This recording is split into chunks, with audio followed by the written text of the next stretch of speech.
Hello, everybody. Welcome back to the Solio Analytics podcast. We're in game week 9 already. I've played my very successful wildcard where I got no points, but I'm happy with my team. I guess that's successful, right, Johnny? If your team's better, yeah, I suppose so. Have you counted Yeah. what your old team got? No chance. I No, never it's do not that stuff. allowed. But I had words. I had Watkins. Like I don't need to count. How many I just points did they know. get? Yeah. Okay. Good So wild card. anything would Gone have been well. better than that. I mean, it's fine, right? I mean, I think the template was pretty strong in terms of double Arsenal defense. Came up with a clean sheet.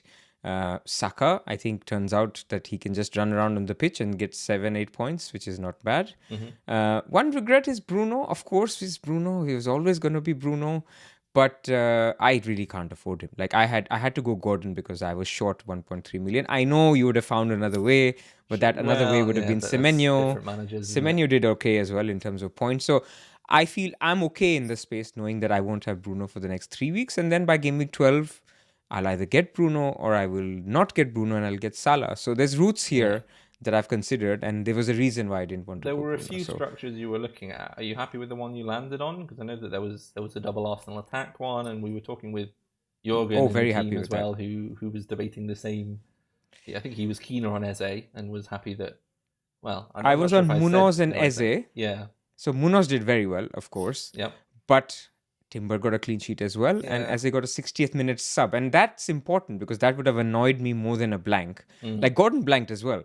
But I think Gordon, okay, he played 70 odd minutes. This midweek, he got a goal and assist. He's Not just about the scored output, now. Yeah. but minutes look good, right? So Mm. I'm not annoyed about the pick. It's just blanks happen, players blank. So with Eze, it would have annoyed me that Nwaneri is coming on for him pretty much every single game. And so I think I'm happier with the double defense. And Arsenal just look like not conceding. Atletico Madrid this midweek and Yeah. previously as well, the number is insane. So I think. happy with the Yeah. setup. Those are the bits to look at when you're assessing a wild card, especially after a week. Yeah, Like it's nice when it scores loads of points in the first week, but that's not really what you were wildcarding for. If you're gonna do that, you should free hit. So as long as you're happy with where the team is and where it is going forward, I think that's more exactly. important. So we can get onto that towards the end when we do our teams. But Yeah, yes, we will. We happy will. enough. So, agenda for today. It's a week where if you wildcarded in game week 6, you have a lot of decisions. If you haven't wildcarded in game week 6, you're chilling. Like, I feel like that's what I'm seeing as a vibe where obviously people who wildcarded last week, like me, Mm. set the team up so that they don't have to do transfers. I think people who also didn't have Everton picks, for example, or other issues like structurally that they're also chilling. It's the others that have wildcarded in 6 have carried 3 4 transfers. They're now thinking about the Gyökeres to Saka switch. They're thinking about um, other things like should we do Tarkowski down and get the money out. But we're gonna start with the king of FPL, the king of FPL for the last 5 years, who is supposed to be in our teams by now because he's optimal captain most of the weeks. So let's go through Johnny on how his numbers are looking on Yeah. Solio. Why is Solio telling everybody to sell Haaland and buy Salah? Let's talk about that. Um. Well, he's still quite good.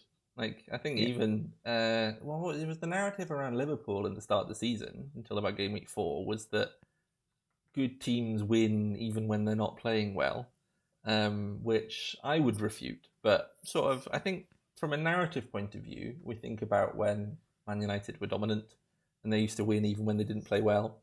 But I think that doesn't make them a good team. That's a team that got good results. They were also a good team lots of the time, obviously. I'm not saying they weren't. But Yeah, careful actually there. playing well, steady.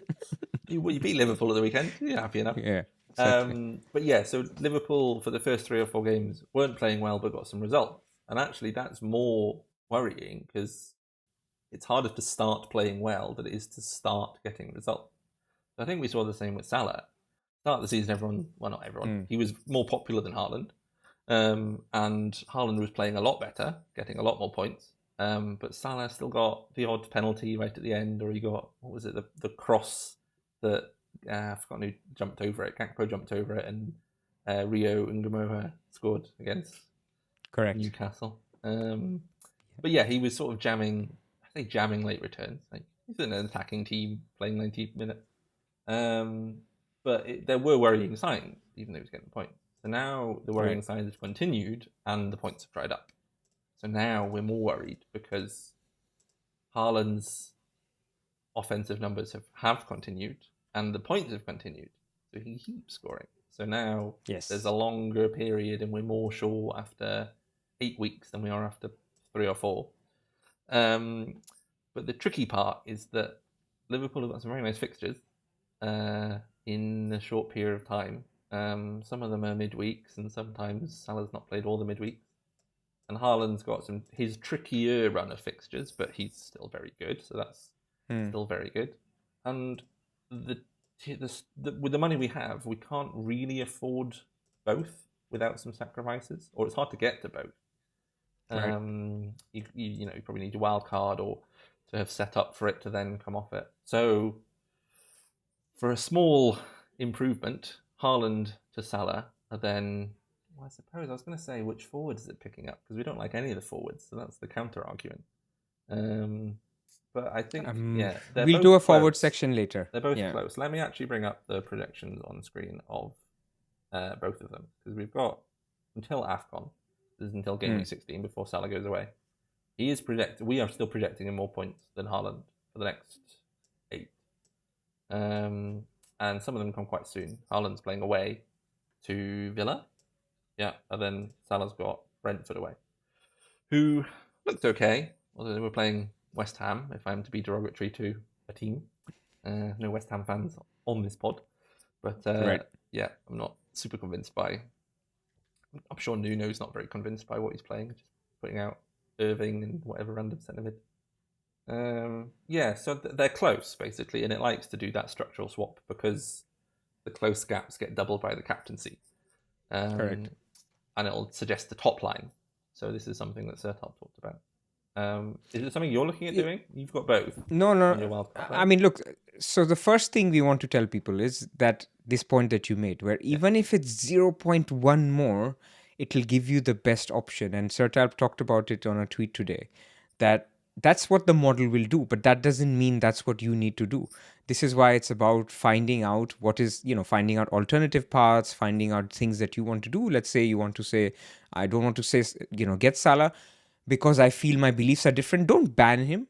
So one of the things we'll do in a second is talk about the process, that if you're seeing things, how can you adjust Salah's numbers? How can you use the tool to adjust your beliefs a little bit better? So, but this is an important point, that if you don't adjust it, and if the model says something, it's not about it being wrong, or it's telling you to sell Haaland because it's slow to adapt. It's really just the fact that at the moment, in fact, we were looking at this just pre-pod, Salah's numbers are a lot lower, but he has shown season after season after season of excellent numbers. So it's not easy for anyone to just say, yeah, he's just going to be rubbish now. He's washed. It's very easy to say, but very hard to project and say, okay, he's just not going to do anything home to Nottingham Forest game week 12. He will still come out as one of the best captaincy options in game week 12, for example. Yeah, and I think because it's so close with these numbers, so we can dig in actually quickly here. So if we look on Salah, we can look at his projected goals, non-penalty goals over the next 8 weeks, and he's projecting about 0.35 goals per 90. There's a small question on his minutes now. Some people would say, maybe less so. I know his sub was the 85th minute, so it was quite late on, but it was subbed in the Man United game when they needed a goal. I think That's big. that's the reason that people are saying, okay, that's big signal, even if it's actually 5 minutes from the end. Like, he's played most of the game. You get 70-minute subs, you get some pre-60-minute subs if there's real need for a rest. And Salah's not going to have many of those, I wouldn't say. But he didn't play in the Galatasaray midweek game the other week. They play again tomorrow, or today, or yesterday, depending on when you're listening. So, yeah, 0.35. But 0.35 for Brentford away, Villa home, City away, Forest home, West Ham away, Sunderland home, Leeds away, Brighton at home. So there's some nice fixtures in there. And you can see he's getting up to 0.4. And he's got penalties on top of this. He's got assists on top of this.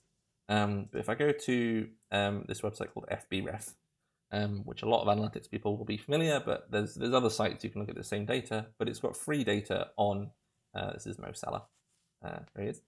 And if I scroll down, they've got a table of his stats over the last, since 2012, I think they got some of it, since he was at Basel. And I can see this column here, his non-penalty expected goals, averaged over the last 7-8 seasons. So this is Premier League for Liverpool. So his Premier League numbers. And he started first season 0.7 across the season, which is ludicrously high. That's enormous. I mean, I think that was his first record-breaking season that he then broke last year. All right? Right. His first one. He's only like 9.5 million in FPL. It was crazy. But every season after that, 0.49, 0.52, 0.43, 0.58, 0.51, 0.55, 0.49. So it's pretty consistent, about half a goal, half a non-penalty expected goal on average. And even if you look at his actual goals, like they're all 0.5-ish all the way through. So his actual non-penalty goals minus penalty kicks. So you can say expected goals, it is generally more predictive of future goals. But it's not as always descriptive. People like the actual goals, but he's been scoring half a non-penalty goal a game on average as well. This season, 0.2 for the first 8, and it's only the first quarter of the season. And there will be spells in these seasons where he dipped to lower than 0.5, he dipped higher than 0.5, peaked. But 0.2 is way off. That's way down, and even less goals, 0.13. And 8 games, 10 games is sort of where you can start to not draw massive conclusions, but start to say, okay, there's a pattern rather than these happen to be the 4 games that he didn't do as well in at the start, and things change. And actually, the manager's had 2 international breaks and the pre-season to plan things out. And I suppose he's not doing as much planning in international break with the training, but it's been 2 months since the start of the season. That's quite a lot. Right. So we are already predicting him a lot lower than his historic baseline. So if you can dig into the tool here, you can see what numbers are making this big number. But if I think that this is his level, he's not going to get back to where he was, then I can drag it all the way down to 0.2. And I'd say that's too aggressive. Like an 8-game sample that would over be too an aggressive. 8-season sample. They should be lower, but you can put it anywhere in the middle. And you can also test at what point he starts to drop down. So once he's down to 0.25, then he's sort of much nearer Haaland and Saka. Because this starts to affect his bonus as well. And because he still gets lots of assists. He's at 0.3 assists with his expected assists.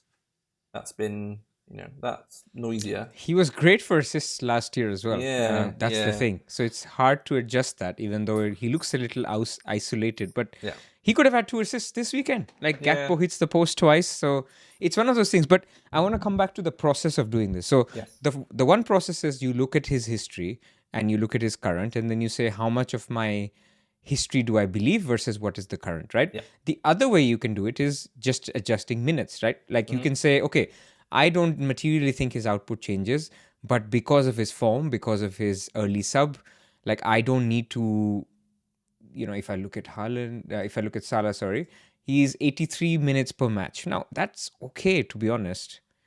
But can we play around with minutes at all here and say, look, there's the 99% start is slightly aggressive, or how would you adjust minutes here? I mean, it feels more like he's still going to be starting. I'm still pretty confident in that, but I'll dint it a little bit.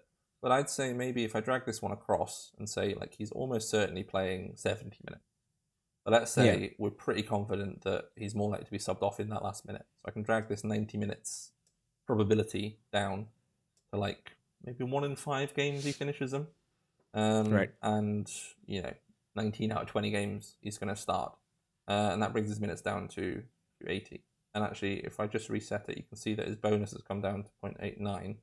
As before, it was at 0.93, so it's not a huge amount. But it does bring him down. If I do this, I click on the player and do it over the horizon. I click here and then drag this. This is live demo stuff. This is where it always goes wrong. And then apply it to the future. Then he's still top. It's very hard to shake this. It's hard to make him bad, annoyingly. But also, the best team from an FPL point of view, the best FPL squad, doesn't always have the top. He costs 14.4 million. There's lots of good midfielders. Yeah, this is the other thing. So exactly. You don't have to bring him all the way down to say, okay, Salah's top for projections, therefore I should have him, is a reasonable assumption, but it's not always true. Like I don't have Salah and Saka and Haaland and Bruno. It's hard to, you can't really fit them all in. They're expensive. God, Gabriel's very good, isn't he? Why is he up fifth? 4.9. Why have I not got him? Gakpo. But yeah, and then the other way you can do it is if you just think Liverpool are worse, then I can drag Liverpool down. So I go to the teams one and say Liverpool. And this is where I like, the way I do it is I use comparables, which is easier in my mind. So here, the model says Liverpool is the best attack. Yeah. Right? You can adjust it and say, you know what? They're not clicking. They're closer to Arsenal than Man City here. Yeah. So I'm going to bring them down closer to Arsenal. And then I will see, has that made a change? It's not. Obviously, Salah's going to still be top. But you see, we're getting there. So, and then the last thing that I like to do is, even within the player level, I like to do a comparable. So if I look at Saka, for example, Saka's expected goals per 90 are 0.3. So what I'm saying is he that much better than Saka? Now this all may be wrong, and it turns out that he scores 3 goals in the next 4, but we're trying to help people adjust things logically, not just say Salah's washed 0.1, nothing more than that. He's just another Gabriel. Yeah. That's what we're trying to avoid. So if you want to say, if it helps you say on the overall attack level, they're similar to X team, that's a good way to start. Are you being too extreme with the predictions? You need to gauge that because it's your beliefs. But we would say if 5 years of data says Liverpool attack is good, it's very hard for them to be that bad that quickly. But it could be right. You could be right. And then in this case, if you want to say Salah is quote unquote washed, then how washed is he? Is he Saka levels? Like Saka is not a big XG monster anyway. Like he's 0.3, which is okay. You could just bring him down to 0.3 levels, and that's another way of doing it. He's below Haaland now. We did it. There we go. We did it. We made him bad enough. Exactly. Yeah, so that all comes together. But also I think what you can look at is, you can sort of, if I click on this one player, I can see his non-penalty goals. I can see his assists. I can see his clean sheet percentage. I can go over here and I can see his minutes. Bonus as well. Bonus is one that we don't think about projecting in the same way, but it comes as a function of all of these goals. So actually, when players don't score for a while, they're sort of double penalised because there are a few players who, Saka did it, who get returnless bonus. If that makes sense. Yep. Like they get, of the players who returned, who did the most bonusy stuff, it's normally the guys who get the bonus. So that's a return, like a goal, an assist, or a clean sheet. And someone like Bruno can get bonus from just an assist, which is what he did. So his assist gets them all the way up to the bonus, rather than needing to be a goal and an assist, or the highest scorer in the team. So Salah's someone a bit like that as well. Like he does do bonus. He gets a lot. Well, not recently, but he does take a lot of shots historically. So Salah would normally get bonus with his goal. So his goal is almost worth more than a goal for, I don't know who would not get one. And Di, maybe? I guess he's doing DEFCON. Someone like that. So the goals kind of are worth different points to different players to some extent. So Salah loses his goals, but he loses his bonus as well. And I suppose he loses the clean sheet point, which is, it adds up if you believe their defense isn't as good. But yeah, I think, comparing them that way is looking at, do I believe these team strengths make sense? Because that's the way the model works, is it sort of starts at a team strength level of like, Liverpool are projecting this many goals, so then we need to give those goals to the Liverpool players. Exactly. Is a very rudimentary way of explaining it. So if I bring Liverpool down, it brings all the Liverpool players down. And then, do I think that baseline level, is that comparable to another player, or is it comparable to his historic data on FBref or wherever you want to go? Excellent. And I think I'd need to have reasons to believe it's going to continue in terms of how confident I'd need to be. So if he's getting in lots of positions and just the guy who's on the the creative playmakers out and they're not finding that pass. I suppose Trent is the reason, like he's not the reason, but they've lost the creative force immediately behind Salah is a reason to believe that he would lose some of his creative there. If this had happened last season and it was sort of similar team to the season before, obviously Slot had come in, then you'd be like, okay, well, it looks like he's kind of playing before and he's still getting in the same positions as before and it's just not really coming off, then I'd be less confident that the baseline rate is going to carry on to be low. But if there's a structural change, if he's on an age curve, if he's not getting the right positions, if they're attacking more down one side, if they're getting all the ball down the left side with Gakpo, if their creative force behind him in the right back's not there, if Liverpool have bought loads of players and it's not really gelling and it's not quite sure how to... There are reasons to go, okay, I'm more and more confident.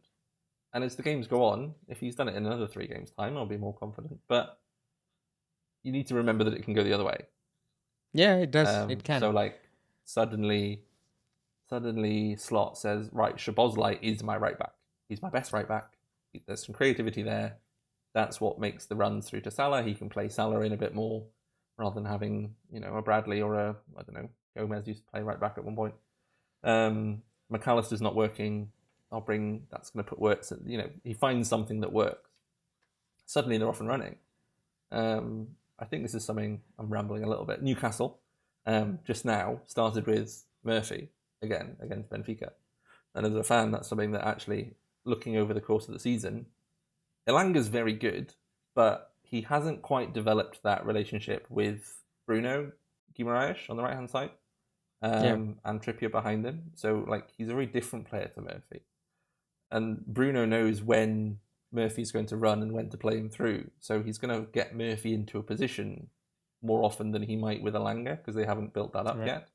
So while Elanga's going to be maybe better at getting into those positions himself, he's quicker, he's direct, the pass isn't going to always get to him, whereas Trippier and Bruno have worked out how to get it to Murphy. And it's, it's margins. It's not like Murphy's going to be playing way better than Elanga, and I'm sure they'll keep rotating, but they haven't got this right-hand side. I think, was it when Jordan Henderson left, they kind of were trying to work out how this midfield was going to work, and Salah still got attacking threat out of that, but there was question marks about how's this right-hand side unit going to function. Is those the kind of things you're looking at? Do you look tactically about why you're convinced, or are you more looking at Salah's not scored, Salah's baselines? I don't trust my tactical knowledge to make those adjustments. That's the thing. Yeah. You can observe things and you can react to things. I think I've reacted enough to say that I'm not captaining Salah, and those are the reasons why I didn't want to go for him, because structurally speaking, if you're not going to captain that 0.5 expected value edge, then that's not really an edge. You can just, then it's not, there's pretty much no difference between going Salah or Haaland. So it was a case of maybe I could be wrong, and I didn't want to go for the structure with both, especially if I'm not captaining. So that's where I've left it. But I think let's come out of the model and let's just do our talk in terms of what are you thinking in terms of Salah. Is there a point in which you're open to a Haaland to Salah switch at some point for a short period when they have that really good period, 12 to 14? Are you looking to free hit him in? Are you looking to buy him in addition to Haaland? Or are you just open to all these options? Probably open to all the options. This is the one that you've offered me right at the end, but yeah. So I still have my free hit left. And I'm probably going to use my bench boost in game week 17, but we get our big transfer blog. One, I've got 4 transfers already, so not that I'll splurge them all immediately, but I'll probably have some spare, so to speak, to use them all up in 15 when we run out, and then suddenly have 5 and use that for the bench boost. So the bench boost itself, I can set up for late, so to speak. And actually, I've got 15 playing players. I could just play it whenever. Don't have much to set up, apart from injuries. So I'm imagining a free hit week is going to be, because I guess if we talk through the captaincies, I'll reset these. I won't do it in too much detail, but you can see that Salah or Saka, Bruno and Haaland is top this week, and then Salah again, and then Salah's not very good in that week, and it's Saka, and then Salah's back up, then Salah, then Haaland again. So there's weeks where the best captain, in my opinion, is going to be one or the other, and I can't have both, and I can't flip-flop. So the free hit is going to be probably for one of them. Which way I go in terms of do I swap to Salah and free hit Haaland in? I think it's going to depend on a few things in terms of my team structure. So what do I want as the alternatives? because it's. I mean, we sometimes talk pair wise, like is Salah Mateta better than Haaland? I don't know, Salah. But actually, it does come into a bit more than just that. Like you often get sort of triples, and especially when you get 4 transfers, you can move a lot of pieces around. I'm open to moving over to him, partly because I think what's different to last season is like there's a very obvious end point where we just go back to Haaland. Like once Salah's off to AFCON in game week 17, injuries aside, everyone will have Haaland and no one will have Salah. Or the people you're competing against. I'm sure someone will keep Salah through AFCON and forget their login, etc. But yeah, so there's kind of there's an obvious end point of I've gone to Salah, it's not working. Well, in 2 weeks I have to move back because he's not on a game. Yeah. Whereas before, I think there's a big question mark of like if you swap. So the people who have Salah now are like, do I swap to Haaland to then swap back to Salah for a captaincy to then swap back again? How many swaps do I do? Do I do it now? Do I do it later? And each time you're like, there's a lot of sort of mental load of working out. Do I swap? Do I swap? Do I swap? Do I stay? But I know that in 16-17, I want Haaland. So I'm on Haaland now. So I'm either going to stick all the way and free hit Salah in, or I'm going to swap to Salah, swap back. There's my only 2 real options. I'm not going to swap more than that. But I'll have the transfers to do that. I don't think I'll be limited in that regard. If I do become limited, that's my decision made. I don't have to worry about it because I've got 4 injuries and I don't have the luxury of flip-flopping. But if I do have those transfers, I'm certainly open to it for 3 or 4 weeks. I think, he could just hit a run of form. He's playing Leeds, Sunderland, whatever. If I want to make that bet. But I don't know. I think that is... I'm aware that I want to do one or the other. Sounds obvious. So I want to keep putting myself in a position to be able to do one or the other, is my current plan. And I think that's kind of why this week feels a bit weird for people who have to make decisions, is because game week 10 and game week 12 are kind of points where you'd rather make those decisions. I'd rather not decide if I have to swap to Haaland, a swap from Haaland to Salah until later. If you had to make me decide now, I'd find that harder because I'm committing for a longer period. But if I can wait, then I'll try and wait. And there's not much in it, right? Between the 3 for the next 3 weeks. So I don't think people are swapping, like you said, unless they're forced. So I think the first decision point will be game week 12. So I think holding transfers until game week 12 makes sense. That's also the period after which Liverpool have played some really tough games, including away to Man City in game week 11. I think they play Madrid at home in Champions League before that as well. So big games where they either are back or they're still having problems. And either way, that will guide you in terms of information for minutes and for expected goals, and that will be a big enough sample to then say, do you want to do it? I suspect a lot of people will just say, you know what, screw it. I'm just going to free hit him in 13 or 14. 14 is the better fixture for Salah, which is home to Sunderland. But 13 is the better free hit window because people are loaded up on Chelsea and Arsenal and they play each other. So I think that's where most people will end up. At the moment, people who want to go Salah and no Haaland, best of luck. Like it's not stupid. It's a bit like when Trout went Haaland no Salah game week 1. People were like, "Oh, we salute you, sir, for being bold." And what are you doing? And see how obvious does that look now? So in hindsight, some of these things that look like complete crazy moronic, but maybe it works out. So it's not completely out of the people question. People are drawing a lot of parallels to last season when there was this big swap in game week 10. I suppose our period kind of came game week 6. People swapped, people free hitted, people wildcarded, exactly, triple captained. But last season there was a big kind of mass exodus in about game week 10 from Haaland to Salah, and people who did it straight in game week 10 got the most benefits. But people did it in 11 or 12 or 13, and some people stuck all the way. And actually, what happened was Salah just kept jamming returns, and Haaland kept not scoring at all. And I think I wonder if that's lingering in our minds a little bit, that actually some of these swaps feel a bigger deal than they are because we had such a big deal one last season. But Huge variance one. that Yeah. was, yeah, that feels more like an outlier in terms of how big the switch is going to be over a 4 or 5 week spell. But equally, the last 4 or 5 weeks has been pretty big swap between Salah and Haaland. So we might get it, but I think my expectation is still that swap's not going to be hugely Yeah, but impactful. last People three talk about weeks we can't sort of compare. season ending being on the wrong one, and it's like, well, Yeah, but one I no, find it different yeah, because last 3 weeks Salah has had difficult fixtures. mm, He's played Palace, Chelsea, Man United. Arguably, okay, Man United was a good fixture. He was probably the best captain on paper. But you're comparing that to Haaland playing home to Everton, home to Burnley, and what was Burnley, the yeah, fixture between the. So I think the comparison really starts from now mm, until 16.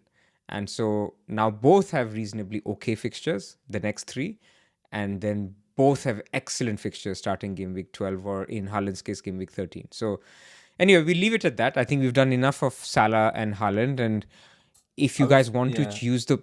Sorry, I what were was you just going going to to say, quickly Johnny? say, like, to back up your point in terms of 12 being where it really starts to split, is that the captaincy's game week 9 in the projection model, we've got Salah top, but Haaland, Bruno, Saka, even João Pedro were all within about half a point. Exactly. Like, that's pretty close. Game week 10, you've got Salah, Haaland, Saka all within, well, 0.2. Game week Yeah. 11, Saka, Haaland, João Pedro are all within a half, even Bruno. And then game week 12, you've got Salah nearly a whole point ahead. Game week 13, they're both really close. Game week 14, Salah's nearly a whole point ahead. Game week 15, Haaland's over a point ahead. That's where it starts to get like, ooh, these are kind of much better captains one week to the other. Correct. So Correct. yeah, I think that's where people want to try and get to. This is why people wanted to try and hold the wild cards to 12 or 13, but Oh, don't remind me. too much mess in the meantime. Yeah. That's all I Yeah. wanted to add. Yeah. Okay, so let's go to other talking points. There's a Mhm. couple of talking points this week. This is midfielders.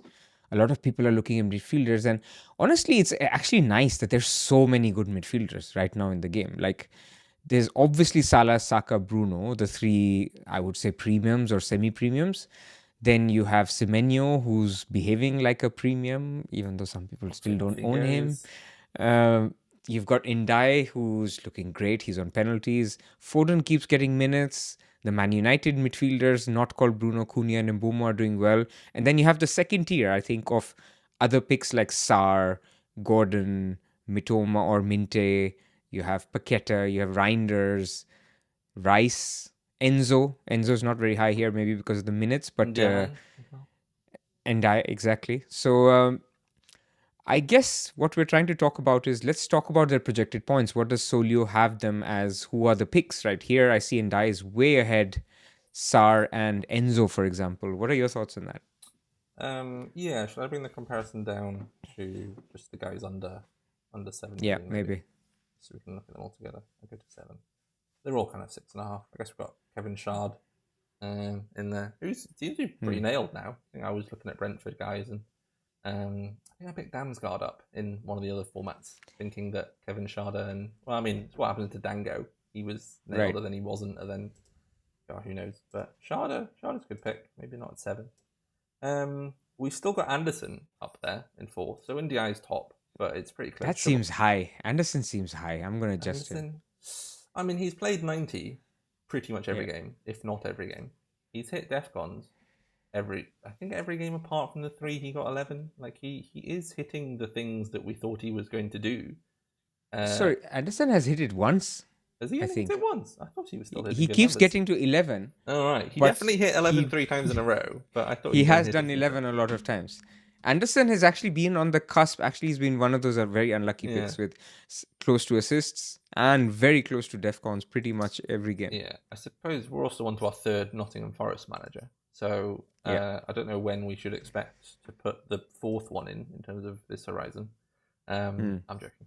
But yeah, he does seem to be nailed, whereas there was some concern. He's taken all the corners still. Like, Douglas Luiz was someone who came in and thought we might take some of the corners, but he needs to be taking them all still. So I don't think he's really changed too much as an asset from the start of the season. It's just that the sort of hype has done a bit of a roller coaster Correct. around him. He's about to drop in price, by the way. In Yeah, I fact, know. by the He's time going people down listen, again. he might be 5.3.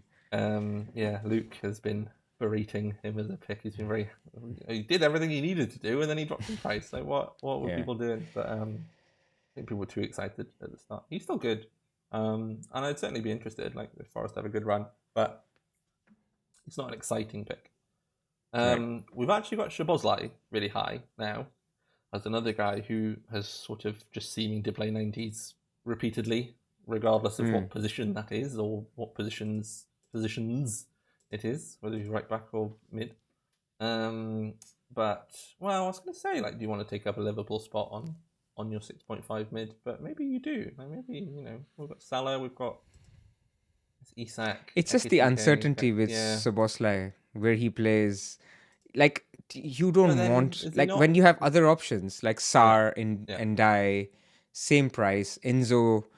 Like, why do you want the? It's not a minutes uncertainty. It's the Mm, output uncertainty. It's the goal share uncertainty. I just think it's noisy. Like, he's been playing right back many games. yeah. So we don't want Trent's replacement, do we? He was quite good. If he's not getting He's clean the sheet defender. points, no. Yeah, no, I Yeah. know, I know. Yeah, I think I can see why it's pretty well. I mean, if we want to dig in, we can dig in a bit further. What have we got as goals on? Point 18. Yeah, it's quite all right actually. Bit punchy. If I Not compare too that to bad. Sar, that's 0.27. I mean, Yeah, he's the same as Sabosla is the same as Indai. yeah, I think that seems punchy then. a little punchy. And then 0.22 assists. Yeah. Yeah, I don't know. I mean, I owned him a little bit. This was before he was a wing back. So I still think he's quite good. But yeah, I probably would be looking elsewhere. I mean, there's a non-zero chance he takes penalties if Salah's not on the pitch.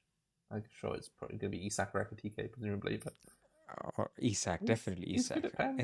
And then McAllister, if he's, I mean, Yeah, we're digressing on Sabosla. I we're think going I way think off. it's more about He's up in second. Indai, Yeah, Sar. yeah. Why is Enzo so low here? Is it the Enzo. So minutes? we've got him on reduced minutes. Game week. Ah, yes, Yes. that's what it Well, I mean, is. he's in training now. So this is Monday's update that we've put in. Yeah. When he hadn't been in the squad at all. And we didn't really know what was happening. And I think he was a question mark for. They play Ajax tomorrow, but I don't know if I'd expect him to start that, even if we expect him to start. The issue is Sunderland at home, who have been very good, but Yeah. it's not a game you need Enzo for. I mean, I don't know if he needed for any game. They've got a huge squad, but like, if he's an Otherwise, his minutes iffy, have been are good you though. going to rush him back? Yeah, when he's fit, I no minutes concerns. Like he plays all the time, but Exactly. are they getting like?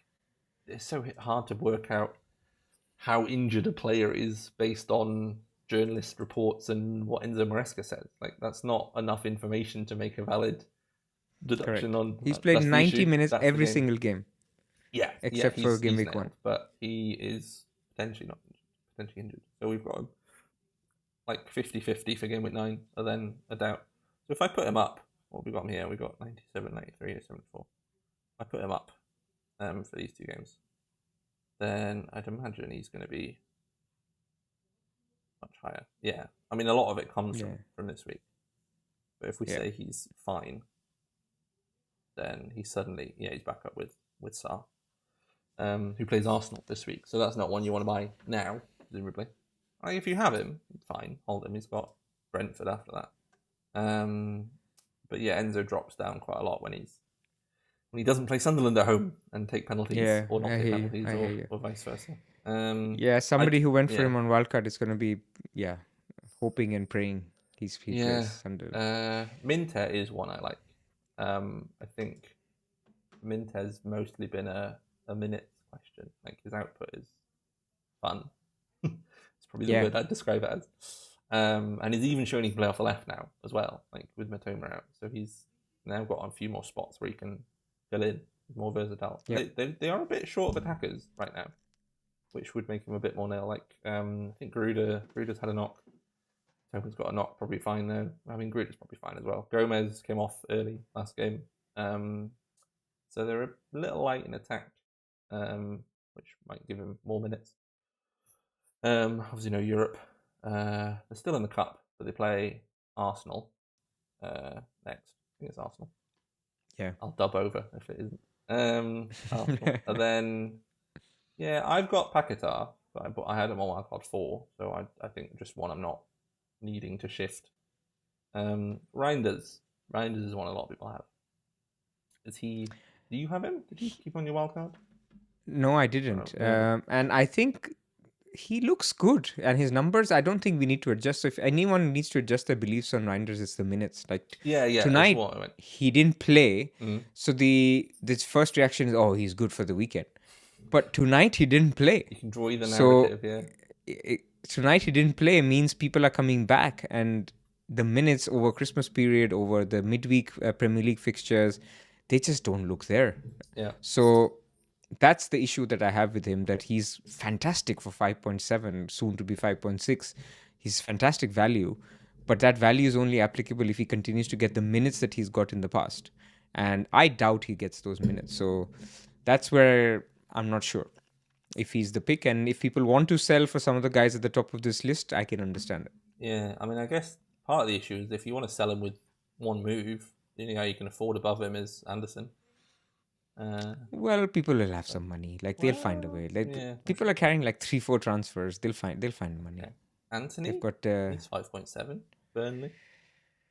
I might be scrolling too far. Who have we got? If Ayari, you need to stay above Rogers. Nobody goes below the Rogers line. You know, that's the line. That's the line. Where is Rogers? Yeah, he's down there. Xavi. Yeah, that's too far. Neto's played for a lot, but I think he's not enough of an attacking output, and Chelsea got so many players. So we at Solio like Ndai more than Enzo and Minte and Sar, which is all right. Yeah, but then again, like, I suppose it's hard. Like, Ndiaye is quite punchy up here on his pens, and his Defcons does seem to hit now as well. I think Spurs next. Yeah. But actually, like, the rest of the guys, if you look from Enzo, obviously Enzo's got his minutes stinted, 3.87 average over the next 8, up to Anderson is 4.1. Like, there's not much in that. There's not much in it, yeah. I know that's Paquetá, Mitoma with an injury, Shard, Rice, Minter. Like, they are all quite close. Which I think comes back to the point we were making about the Salah Haaland thing. Like, that feels more impactful in terms of a Salah team, a Haaland team, and a both team running each other quite close. But these guys run each other quite close. I think if you are like, it's suggesting Szoboszlai to me, but you're like, I don't, he's a bit odd on his minutes or his output or his right backness. Like, Minter's close. You could just put Minter in, and you're not actually even giving up a huge amount of projected points, and actually, you're not even really giving him any projected points if you believe Szoboszlai is not as good as these numbers say. So you can adjust it. Yep. You can, you can pick the guy who's a bit below. I think that's the thing that we've had with Semenyo as well. It's like, actually, if I go, we are now projecting Semenyo a lot higher because he's got penalties, but like, Semenyo is good, but we've got him just below Gakpo. So it might suggest Gakpo first, but that doesn't mean that Semenyo is someone that the model doesn't like or thinks he's not good. Yeah. It's just that, like, it's very close. And again, that comes down to whether you agree with the beliefs about, actually, that's with Liverpool, didn't he? How good Bournemouth are. Gakpo's minutes, I think that'll be the big one. Yeah. Like, if you're going to compare those two guys. Yes, just an example. I guess Cunha and Bomo you've got with them as well, who are a similar price. Probably say Mbumo and Semenyo's minutes are similar, but Mbumo doesn't have penalties, presumably. I think there's lots of options in here. I think this is where you can kind of...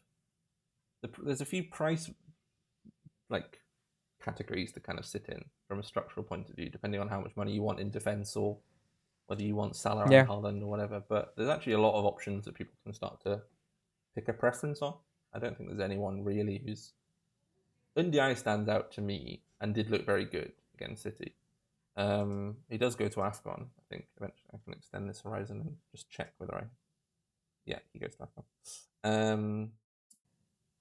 Hide those numbers. So I'll want to sell him eventually. And maybe I don't believe he's as much better than the other sub-7s. But yeah, I think any of those guys, if you have a preference for, Just pick the one you prefer.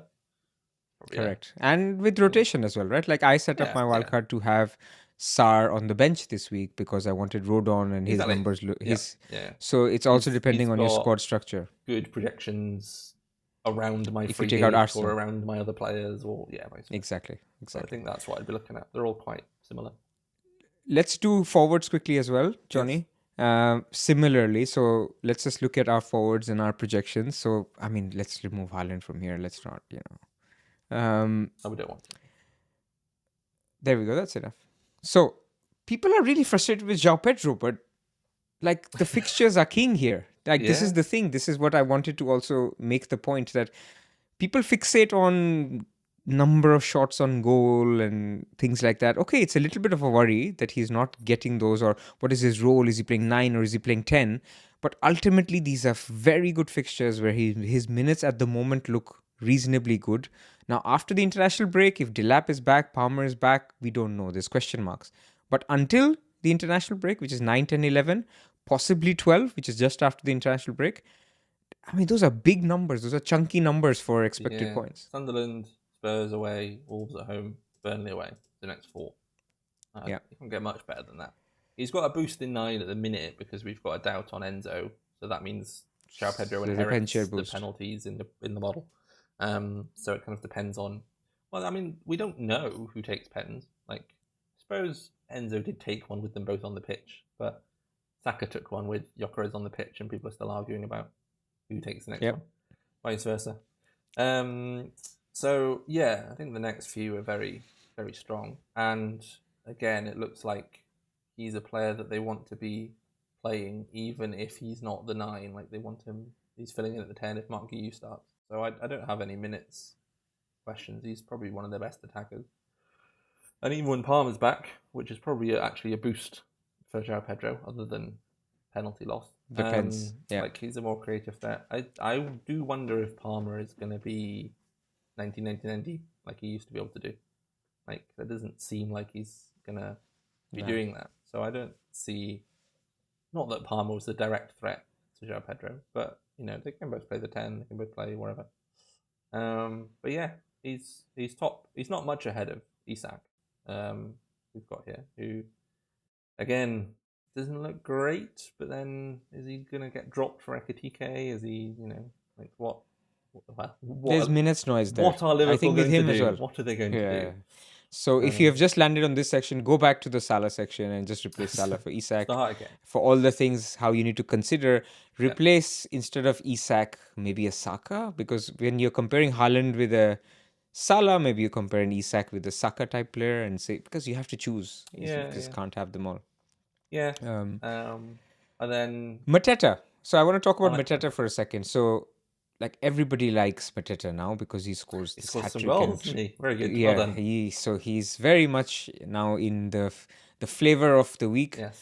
But not the week to buy him. Probably. Not the week to buy him. That's the thing. Like, this is a way to Arsenal for all the things we've talked about with Arsenal. Play João Pedro. Like, if you have him, play your Bowens. They're all ahead of him this week. Later, yeah.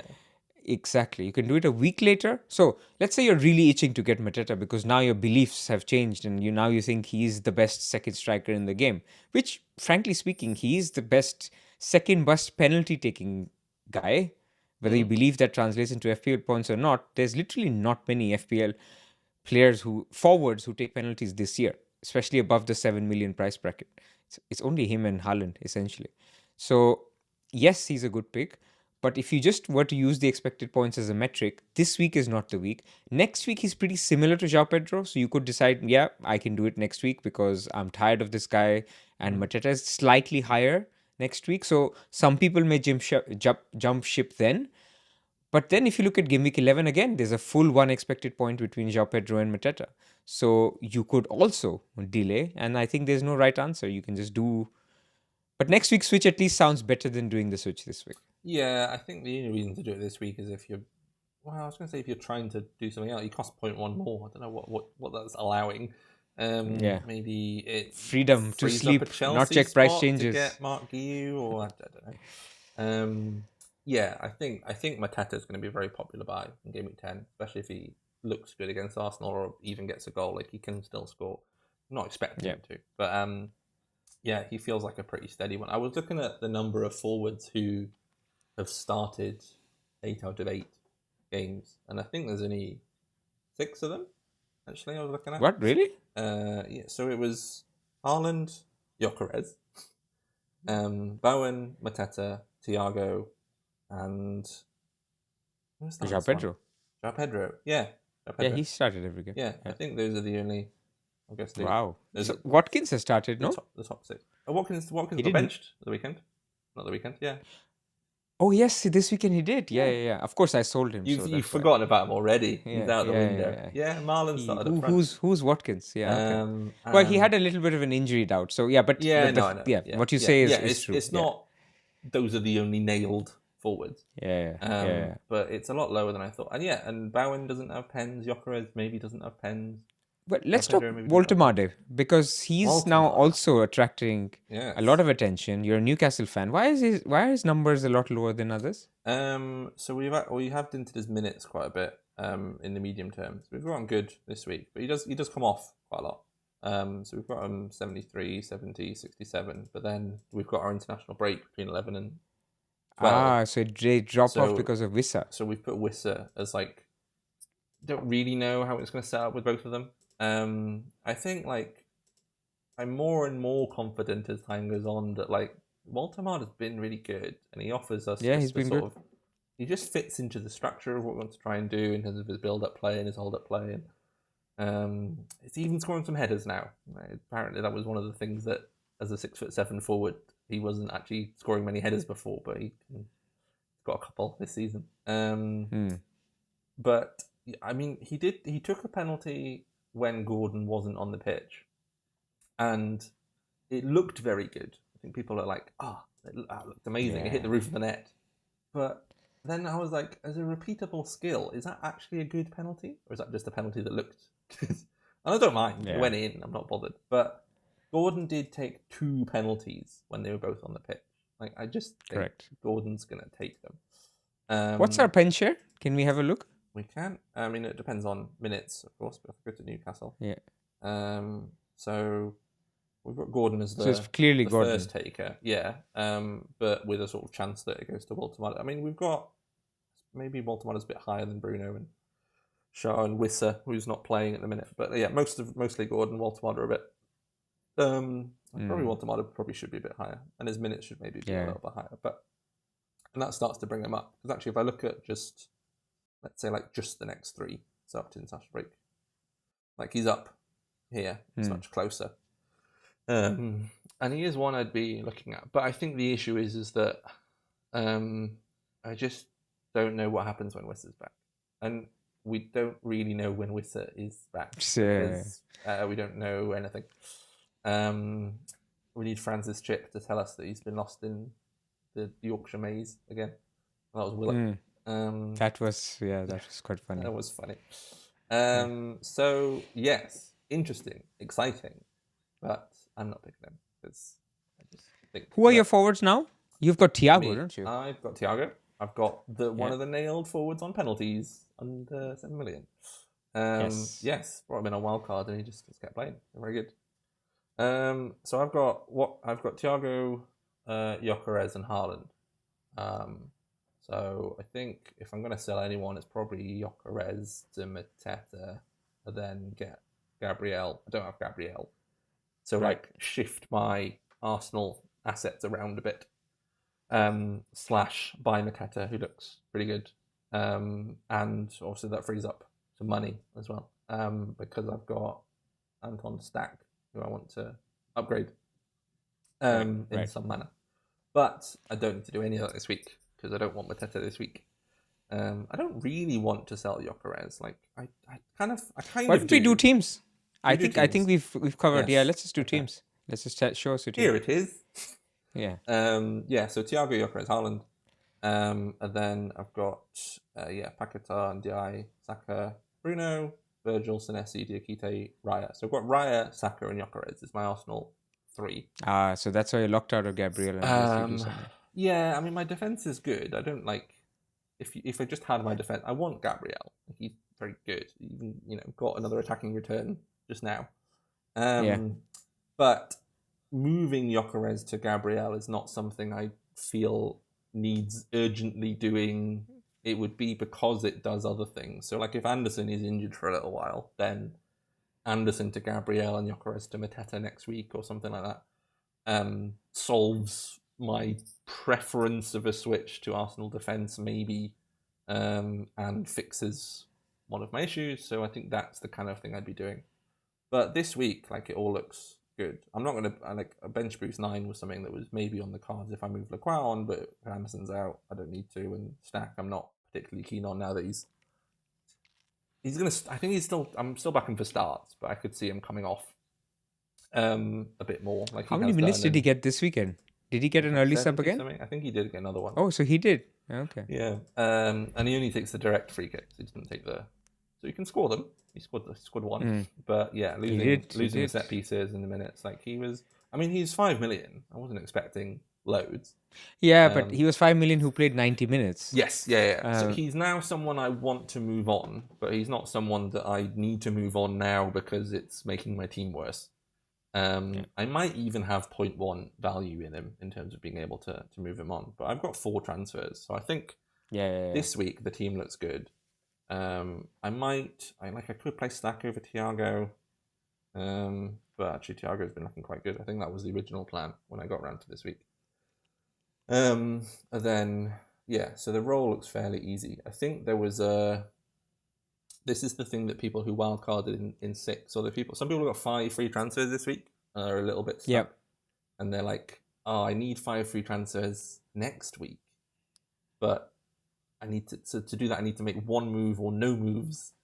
And it's like, what 1 move makes sense? Because actually, if I'm going to make a move, it needs to be a swap. And I think actually, I did give this a bit of thought when I spotted how it was kind of going to play out in terms of when I was making transfers. I don't think there was any move I really passed up on or took specifically. Like, my Game Week 7 move was to buy Saka for Tielemans. That wasn't something that I was really, sadly, I didn't want to do it, but it was pretty obvious to do. And then Game Week 6 was my Salah to Haaland switch, and I wildcarded in 4. Then that's all I've already done. Otherwise, I think those are my only transfers. So I could see that I was going to run out or top out at 5 free transfers in Game Week 10 if I didn't do anything. So that actually looked quite good because of the sort of tempo of the game, of like, actually 9 is not when I want to make decisions, but 10 is fine. Like, if I was going to top out, if I noticed in Game Week 6 or 7, if I roll, even though my team's good, I'm going to top out in 9. So I've got to use a transfer or lose it between now and 9. And there was a sort of greedy grab Game Week 7 move.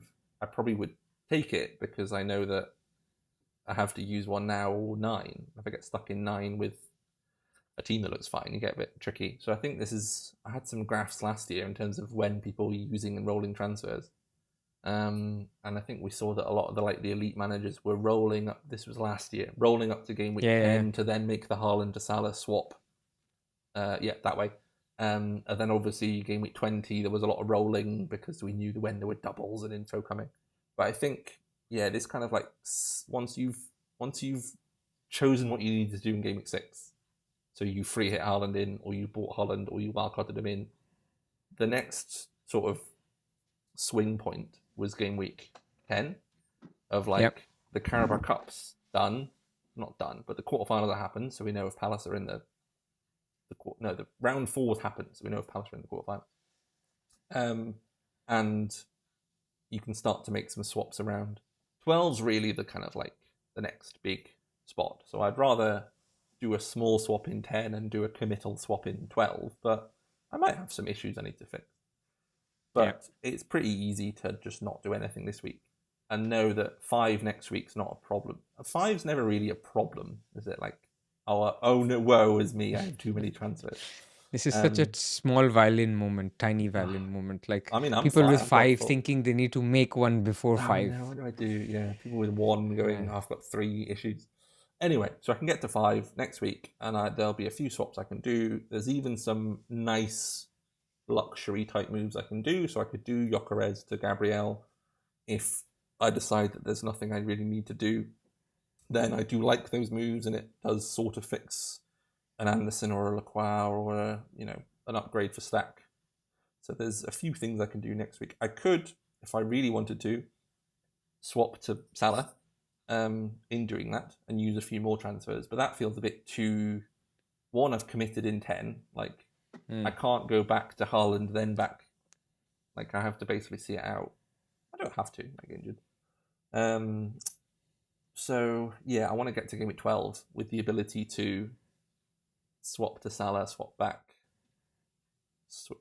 I don't know. I'm not sure. But rolling this week, like, all is fine. The decision really is captaincy. Who's your captaincy? I have got it on Saka at the minute. He's predicting the highest in our model at the moment. But, yeah, I mean, I don't know. There's Haaland, Bruno, Saka are all quite close. And I went against Haaland last week, game week 7. I think when I brought Saka in, I captained Saka. And they both got 8 points. It didn't matter. But I got to have the thrill of Saka scoring a penalty and then being ahead. Oh, my guy's returned, rather than Saka's blanked and everyone's got Haaland. I don't know. So I'm quite happily going against Haaland. I don't feel like he's a perma-cap guy. I know Villa haven't been excellent. So yeah, I'll probably see how I feel on Friday. But would you pick? You're tempting me now. I'm at actually Villa Park. I'm taking my son to watch the game. There you go. How exciting! So now I'm in so you two want to support minds. Villa and not, Yeah. So I'm in two minds that I should be happy for my son when Haaland blanks, or should I just go and what, my FPL captain's playing, might as well go watch it. No, I wouldn't do any of that. I'll just I think I'll captain Haaland. So maybe I can go to my team if you're done. Yes. Yeah. Remind me your ID. 3570? 3570, yeah. Okay. For all the listeners out there, 357. There you go. Oh, there's the Newcastle boys. Nick Pope. See, there's some black and black and blue on my. What an assist he got today. He just... Honestly, today I was just looking at the Newcastle game going, what are you guys doing? Pope, clean sheet, assist. Gordon, goal, assist. Good minutes. But that's it. That's how it is. That's how it goes. But they've got a good fixture this week. I wasn't expecting too much away to Brighton anyway. So now they start a very good fixture run where I can see myself having Pope for a very long time. Gordon for the next 3, and then we take it from there. So that's where we are. Of course, Enzo fitness dependent, but I think he'll be fine. I'm not going to move him out. Sarr is on the bench, rightly, because Rodon's expected points are clear 1 over, and that's not something that I usually go against, because I think home to West Ham looks like a good fixture. It's also Friday night, something to cheer for. So that all makes sense. Sarr on the bench. What else can I say? I'm happy with my Arsenal triple up. I think it's a very nice triple up with some upside, especially if you have Pope instead of Raya. I feel like with keepers, I'm not losing too much to Raya, but then Timber gives me that second Arsenal defense. So that's pretty nice. Double Chelsea, home to Sunderland. Let's see if Sunderland concede. Nothing to do. I'm going to roll and take it from there. Next week, I need Anderson. Yeah. So if Anderson's not fit, then I need to think, do I place an SE away to Man City, which is not ideal. So we'll see what I do next week. You've got a reasonable backup for Enzo here. Enzo is I'd be surprised if he came off the bench. He doesn't feel like that kind of... Like, if he's fit enough, he'll probably start. So you've got Saar. So you're a bit light after that. But I don't think you can... shit happens. But, there's no one who's more of a real question mark other than Enzo. Correct. That's why we have centre-backs. Yes. That's why we have centre-backs in our team now. Centre-backs and talisman. Like Semenyo, Pedro's minutes looks all right. I think Timber's minutes look very solid. Even tonight, he wasn't given the rest Calafiori was, because Lewis Kelly is an able deputy. I think Ben White isn't an able deputy. So Timber was taken off on the 70-odd minutes. So I'm quite confident on a start. Crystal Palace is not an easy game. Arsenal know that. So I'm quite confident on Timber's minutes, knowing that he could miss 1 out of 6 or something. But that's okay. It would be nice if it wasn't this one. I'm not expecting it. I'm not trying to scare you. You said centre-backs and talisman while I was looking at Timber, and I was like, yeah, he's the exception. He's going to He's very become good. maybe Van Yeah. Dijk. Maybe Van Dijk. Maybe Richards by game week 12. We'll see. So have We'll you see got what some my... rough plans for 10 with 2 transfers, or is the idea to roll again if you get there? I would very much like to roll again. What does I it look could like be in 10? tempted to a João Pedro kind of move. So Anderson, see, that's the thing. Plays Wolves. I Yeah. could play Rodon. It's not the Mm. end of the world, but I would not like to. I guess Senesi is even better because that's a DEFCON game right there, right? Yeah. Away to Man City. So like the mentality has changed. And you'll But be if Anderson is captaining out Saka instead of Haaland, will you? Or you be next going week, to go we will captain take Haaland it again? step by We'll step. see how We it will see goes. next I know. week. There's no Yeah. need to figure that out now. This is but like next week 6.3, 6.3. This makes me nervous. Like at least this week there's a scope to say, okay, I'm going Saka because there's actually a gap between the two.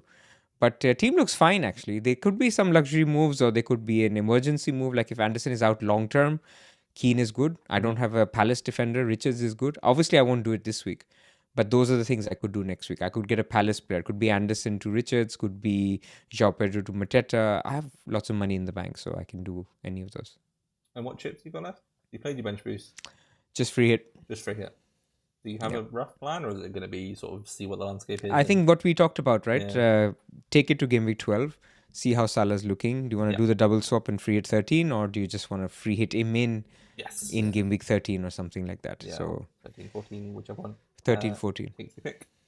Or even 16, like free hit 16 makes sense. Like you can dead end your team to 15, get, even with 0 free transfer, 1 free transfer, free hit in 16, and then get 5 in 17. Yeah, like, that sounds I think nice. That's my current preference because it also makes the bench boost 17 work even better.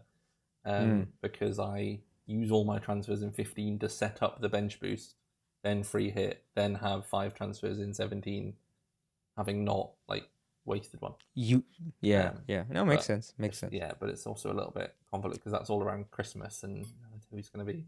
I mean, 14's a midweek. Is that going to be? That's normally when we just decide that there's going to be some chaos. Don't know. Yeah, team looks good. It could turn for the better. Like you could have very obvious routes where you say, actually, there is chaos, and I can see the chaos, right? Like I can see a start for somebody who I think is not a regular starter, and I can, grab that EV because I know he's going to start. And it could apply to Liverpool more than anybody else. Like if there's a pattern that develops with Liverpool where Ekitike starting one game, Isak starting one game, you get Salah, you get the striker you think that starts, you get, Kirkes, and there's some value there if you wanted to do it. I'm pretty sure they play the Wednesday. Is the not that means you can't spot the pattern, but the Tuesday games are the ones where we might get more of a nudge or a relique, I suppose. Fair enough. Not to plan in and rely on, these aren't reliable things, but in terms of if I'm already on free hit and we might find out who I don't know, maybe it's Walter Marder against Wissa or something like that. I'm not sure. Correct. We won't. I'm pretty sure we don't get Liverpool for that. But I mean, there's other teams. You can triple up on a certain defense, figure it out. But yeah, I think exactly free hit is. I don't think anyone's going to play it this week. But should we look at a free hit team very quickly while we're here, just to end it off? Yeah. Why not? I mean, you won't have Enzo in your team, but he should be in your team. That's true. Yeah. What have we got? Reece James. What Reece James? Yeah, that would be nice. He would be on my free hit, actually. Bruno. There's Bruno. Lovely. Salah, of course, Bruno should be in. Calvert-Lewin, Saka, and Ndiaye. Truffert on the bench. So, again, no Haaland, but Salah.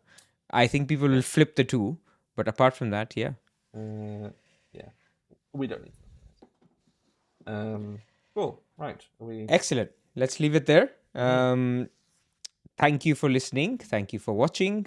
A lot of the video that we cover today is demo based, so I encourage people who are listening on audio to check out the video as well, because it just helps you out. And what we try to do is obviously cover the talking points, but use the tool as a supporting thing to show how we would make these decisions using the tool. So hopefully that's helpful. If you like what you heard or saw, please like the video, subscribe to the channel, support us, come to the website. If you haven't tried it, check it out, put your team ID and just see what it says. And if you don't like Salah, just, adjust him and you can still work on it. We've also got, part of the thing that Sertup was talking about was we've got a new feature, suggest alternative. So if it gives you a line that you don't like, you can literally just press a button and it gives you a different one. Yeah. So yeah, the best way to go through is more methodically, like, think about why do I not want this? Do I believe this projections, etc. But if you do just want to go, no, try again. Come on, solver, have another go. Then It's like the doom scrolling of TikTok. Instead, you can just do suggest alternative. I'm Now show me sick of another that team. one. Now show me Yeah. something else. You can do that as well. Yeah, but yes, please come have a look. Come join our Discord as well. We've got lots of people in there asking lots of questions. Well, that's where we're most contactable in terms of stuff with the tool too. But yep, hope you all enjoyed listening. Let's see what happens in the Premier League games and the League Cup and the Champions League tonight and all sorts. Yeah, lots to happen, hopefully, because Let's see. I've got lots of transfers. Need to use them. I'll see you next week. All right, everybody. See you next week. Bye, guys.